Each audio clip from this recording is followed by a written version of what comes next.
सियासत बेशुमार है, बागेश्वर सरकार है। जी हां, बागेश्वर धाम के पीठाधीश पंडित धीरेन्द्र शास्त्री इन दिनों बिहार में हैं और पटना के नौबतपुर में बागेश्वर बाबा का प्रवचन हो रहा है। मगर बाबा के प्रवचन के साथ बिहार में सियासत भी जोरदार तरीके से हो रही है। बाबा के साथ बीजेपी नेताओं की फौज है तो आरजेडी और जेडीयू बागेश्वर बाबा पर सीधा हमला बोल रहे हैं।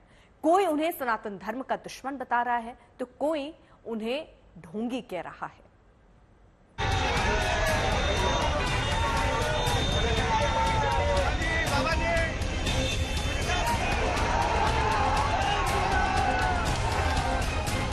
हमारी आत्मा है बिहार, हमारी आत्मा हिंदू मुस्लिम नहीं, हम तो हिंदू हिंदू करते हैं साहब। तैयारी करो, हम आ गए। सनातन धर्म और हिंदू राष्ट्र की पुकार। जी हाँ, इन दिनों बिहार बाबा बागेश्वर के नाम से चर्चा में है। बागेश्वर धाम वाले बाबा धीरेन्द्र शास्त्री पटना के नौबतपुर में प्रवचन कर रहे हैं। बिहार की धरती पर पहुंचते ही बाबा बागेश्वर ने ऐलान कर दिया कि वो हिंदू मुस्लिम करने नहीं आए हैं, बल्कि हिंदू हिंदू करने आए हैं। हिंदू मुस्लिम नहीं, हम तो हिंदू हिंदू करते हैं साहब। बिहार पहुंचते ही पंडित धीरेन्द्र शास्त्री ने बिहार के लोगों का अभिवादन कैसे किया वो सुनिए। हम आ गए ना पागलो, तैयारी करो, हम आ गए। निश्चित तौर पर ही बागेश्वर बाबा का ये अपना अंदाज है, प्रेम में कहा उन्होंने। लेकिन बाबा बागेश्वर बिहार पहुंचे तो उनके स्वागत में बीजेपी के नेताओं का हुजूम उमड़ पड़ा। तस्वीरें देखकर अंदाजा लगाना आसान है कि तैयारियों में बीजेपी के नेताओं ने कोई कोर कसर नहीं छोड़ी। बाबा बागेश्वर पटना एयरपोर्ट पर पहुंचे तो बीजेपी के तीन सांसद अगुवाई करने के लिए तैयार थे। पलक पावड़े बिछाकर बाबा धीरेन्द्र शास्त्री का इंतजार हो रहा था। बीजेपी सांसद मनोज तिवारी ने गाड़ी चलाने की जिम्मेदारी संभाली। अतिथि देवो भव, ये हमारे बिहार की संस्कृति से निकला है, पूरे भारत की संस्कृति है। तो मुझे बड़ी खुशी इस बात की है कि बिहार के लोगों ने दिल खोल करके बागेश्वर धाम के पीठाधीश्वर धीरेन्द्र शास्त्री जी का इस हनुमान जी के कथा में स्वागत किया। एयरपोर्ट से होटल तक काफिले के साथ नारों की गूंज सुनाई देती रही। केंद्रीय मंत्री गिरिराज सिंह और रामकृपाल यादव पूरे रास्ते साथ रहे। दोनों ने एक सुर से यही बात कही कि बिहार में सनातनियों को जागरूक करने के लिए पंडित धीरेन्द्र शास्त्री यहाँ आए हैं। बाबा जी कथा सुनने वाले हैं, राम भक्त, हनुमान भक्त, कृष्ण भक्त लोग हैं। वो लोग इस तरह के बयान कर रहे हैं, क्यों? आइए, स्वागत है बाबा के दरबार में। राम का कथा, हनुमान की कथा सुनिए और लाभ उठाइए, जीवन सफल करिए। बिहार एक ऐसा राज्य है, ये परिवर्तन का राज्य है और देश के सनातन को जगाना है तो बिहार की भूमि में रह रहे सनातनियों को जगाना होगा। शनिवार को पंडित धीरेन्द्र शास्त्री के कार्यक्रम का पहला दिन था। पंडाल में हजारों की भीड़ और लोगों को पंडित धीरेन्द्र शास्त्री की एक झलक पाने का इंतजार था। बागेश्वर धाम के महंत मंच पर आए, आसीन हुए।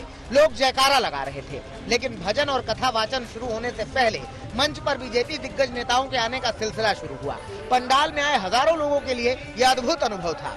केंद्रीय मंत्री गिरिराज सिंह, केंद्रीय मंत्री अश्विनी चौबे, सांसद रामकृपाल यादव, पूर्व कानून मंत्री रविशंकर प्रसाद, विपक्ष के नेता विजय कुमार सिन्हा और बिहार बीजेपी के अध्यक्ष सम्राट चौधरी आरती की थाली लिए मंच पर खड़े थे। दिग्गज नेताओं के बीच बाबा बागेश्वर के पास जाने की होड़ लगी थी। जिन्हें जगह नहीं मिली वो दूसरी तरफ से आ गए। भक्तिभाव से आरती का कार्यक्रम संपन्न हुआ तो मंच से नीचे जाने की अपील हुई, लेकिन जोश अभी कम नहीं पड़ा था। गिरिराज सिंह ने पंडित धीरेन्द्र शास्त्री को माला पहनाई। फिर बारी बारी से सभी नेताओं को पंडित धीरेन्द्र शास्त्री ने आशीर्वाद दिया। बालाजी की भक्ति में डूबे नेताओं के आशीर्वाद ग्रहण के बाद जनता के लिए भजन कीर्तन के कार्यक्रम की शुरुआत हुई। दरअसल बिहार में बाबा बागेश्वर के कार्यक्रम से पहले विरोध के सियासी सुर तेज थे।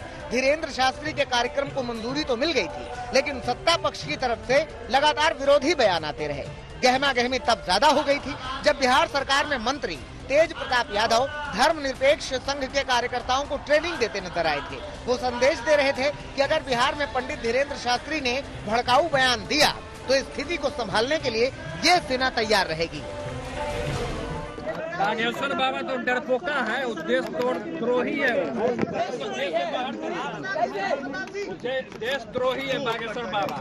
हिंदू मुसलमान को लड़वा रहा है, वैसे हिंदू मुसलमान को लड़वा रहा है। वैसे आतंकी हमले के अलर्ट को देखते हुए बिहार सरकार की तरफ से सुरक्षा के सख्त इंतजाम किए गए हैं, लेकिन इस कार्यक्रम को लेकर जेडीयू और आरजेडी की तरफ से बयानबाजी का सिलसिला भी जारी है। यह देश हिंदू राष्ट्र है न इस्लामिक राष्ट्र है। हम गंगा जमुनी तहजीब के बारे में जानते हैं, सर्वधर्म संभाव का भाव अपने मन के अंदर रखते हैं। भारत ने पूरे विश्व में धर्मनिरपेक्षता का एक सकारात्मक संदेश दिया है। इसके बाद कौन क्या बोलते हैं, इस बात से कोई फर्क नहीं। बिहार सरकार के मंत्री तो यहाँ तक कह रहे हैं कि पंडित धीरेन्द्र शास्त्री सनातन विरोधी हैं। वो धीरेन्द्र शास्त्री को ढोंगी कह रहे हैं। ये जो कहीं उपदेश देने वाले बाबा नहीं है, कहीं चमत्कार करने वाला बाबा नहीं है, ये ढोंगी बाबा है। और हम पुनः अपने देश के वासियों से आग्रह करेंगे कि ऐसे ढोंगी बाबाओं से बचना चाहिए। उधर बीजेपी बाबा के समर्थन में है। पंडित धीरेन्द्र शास्त्री के स्वागत में पहुंचे केंद्रीय मंत्री अश्विनी चौबे ने कहा कि अगर बाबा हिंदू राष्ट्र की मांग कर रहे हैं तो इसमें बुरा ही क्या है।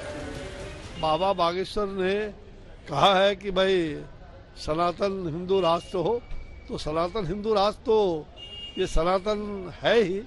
हिंदू राष्ट्र को एक घोषणा करने से नहीं होता है। संपूर्ण हिंदू समाज सनातन हो करके, और जो बाबा ने कहा है वो सही कहा है। कुल मिलाकर बाबा बागेश्वर के कार्यक्रम के साथ बिहार में सनातन धर्म और हिंदू राष्ट्र वाली सियासत तेज हो गई है। देखना यह है कि ये सियासत कहां तक जाती है और अपने लपेटे में किसे किसे लाती है। आदित्य वैभव के साथ सुजीत गुप्ता, पटना, आज तक। आरजेडी या जेडीयू पंडित धीरेन्द्र शास्त्री को चाहे जो कहें, मगर धीरेन्द्र शास्त्री को मानने वाले जो हैं वो बड़ी संख्या में उसी ओर जा रहे हैं जिधर बाबा का दरबार लगा है। दूर दूर से लोग पटना पहुंच रहे हैं। बाबा के प्रति लोगों की ऐसी आस्था है कि चिलचिलाती धूप और बेहिसाब गर्मी भी उनका रास्ता नहीं रोक पा रही है। लोग आस्था के साथ बाबा के दरबार में पहुंच रहे हैं। उन्हें भरोसा है कि बाबा उनकी इच्छाएं जरूर पूरी करेंगे। इसे कहते हैं अगाध श्रद्धा, इसे कहते हैं अटूट विश्वास। दोपहर की चिलचिलाती धूप है, सूरज आग बरसा रहा है।